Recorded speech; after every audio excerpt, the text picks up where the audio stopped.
When the Panthers ended the Matt Fool era early in the 2022 season, it was an acknowledgement of, hey, we fucked up. And sometimes it happens. You make mistakes. This was a pretty big one. But no reason to continue to think it's going to get any better or change or turn out any differently. Like, cut your losses. Sometimes that's so key for us in life, right? Is knowing when to cut our losses. And at least the Panthers, although I felt they should have done it after 2021 and been like, yeah, 2 years in, this guy's a fucking fool, Matt Rule. You got to go. They gave him a chance at a third season, but quickly came to the realization of, yeah, this is the Matt Fool era, and it's time for it to come to an end. And they did that, which was the best thing they could have possibly done, because now they can start over, and in comes Frank Reich, who's going to lead the ship in terms of being their head coach. And it is time for the Carolina Panthers to look ahead to the future. And one of the flaws of the Matt Fool era was how he didn't prioritize the quarterback position properly, and instead of trying to draft and develop a young quarterback, kept trying to go the piecemeal approach, whether it's trading for Sam Darnold, whether it's bringing in Baker Mayfield, doesn't really matter. Drafting Matt Corral in the third round is not sufficient, I promise you.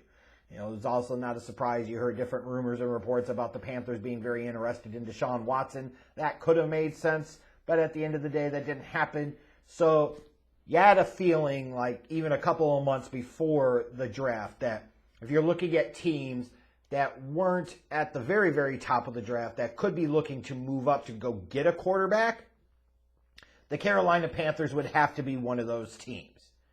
Because they had to be as quarterback desperate as just about anybody. And that desperation can motivate you to make big decisions. And as we found out a little over a month before the NFL draft, the Carolina Panthers were highly motivated buyers. Highly motivated. They are about as highly motivated to buy as the Bears were to sell. And if nothing else, the Carolina Panthers made that big move, and they made sure they got to the top of the draft, number one, said no matter what, we're going to get our guy. And boy, did they pay a big price for that. They gave up, obviously, pick 9, but also pick 61 in the 2023 draft, gave up a 2024 first-round pick, a 2025 second-round pick, and DJ Moore. That is quite a big trade package to move up 8 spots in a draft for a quarterback. That said, if they get this right and the quarterback that they take ends up being the franchise guy, the price they pay probably doesn't matter. It really doesn't. It just doesn't. However, I counter that with saying, yes, if it works and that quarterback becomes that dude, it doesn't matter. There is a history of some of these similar massive trade-up packages for QBs not going so well. You got RG&E back in 2012. Goff and Wentz in 2016. Trey Lance in 2021. And some of you might throw out there, well, the Chiefs moved up from like 25 or 27 to 10 to get Mahomes, and they didn't pay nearly the price that the Panthers did. Same thing when the Texans traded up to the Browns at pick 12 in that draft to take Deshaun Watson. It's not quite the same. Like, you're talking about level of compensation. Some of these other recent examples didn't bode so well. So the Panthers better hope to God that they did get this right, because in a lot of drafts, the first QB taken is not the best QB out of that draft class, and the recent history of quarterback trades, like big trades to go up and get a quarterback, have not panned out very well at all. And I still struggle with what the Panthers did here, because they basically traded up and gave up a shit ton of a haul to go get a lighter, less athletic, weaker-armed Kyler Murray. I mean, that's what they did.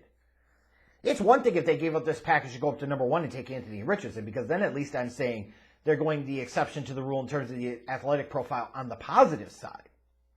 To me, I thought the decision for the Panthers should have always been between C.J. Stroud and Anthony Richardson. And instead, they went with the exception on the negative side. The shorter, lighter, weaker-armed, less athletic version of a guy who was a number 1 overall pick 4 years ago, and the results have been kind of mixed for the Arizona Cardinals.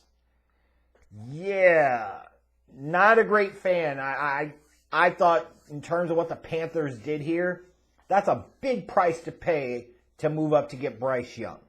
So I give him an F on the approach and the strategy and the execution, and a to be determined grade in terms of how Bryce Young actually plays at the NFL level. I thought Bryce Young was a good prospect, but not worth that much. Not worth trading up. Let's be realistic. Let's be very realistic, and Panthers fans especially.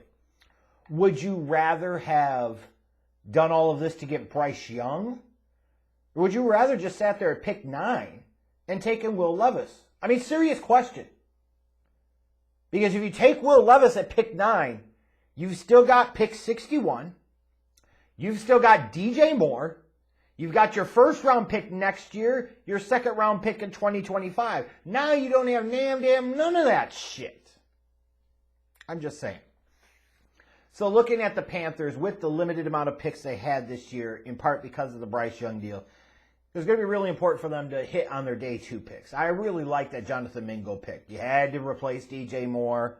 I think Mingo's upside at worst is a high-end wide receiver 2. Good pick at number 39. What I really didn't like in round 3, though, again, talking about the approach, they traded quite a bit to move up 13 spots to take an edge rusher in DJ Johnson.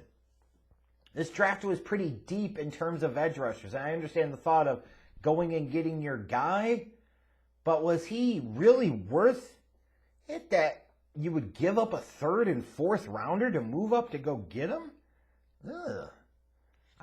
I'd rather have, when you look at the 2 picks, Panthers traded their own 3rd and then added a 4th on to move up in the 3rd to get DJ Johnson. I personally would have rather had who the Steelers picked at both of those spots. And Darnell Washington and Nick Herbig. That's just me. Give me the 2 on 1. Yeah. I understand, Johnson has desired athletic traits of an edge rusher. But again, this class was really deep in edge rushers. There was no reason to have to trade up like this. So, I love the Mingo pick for them. Question the strategy and the approach for taking DJ Johnson. Gave him a C- on day 2.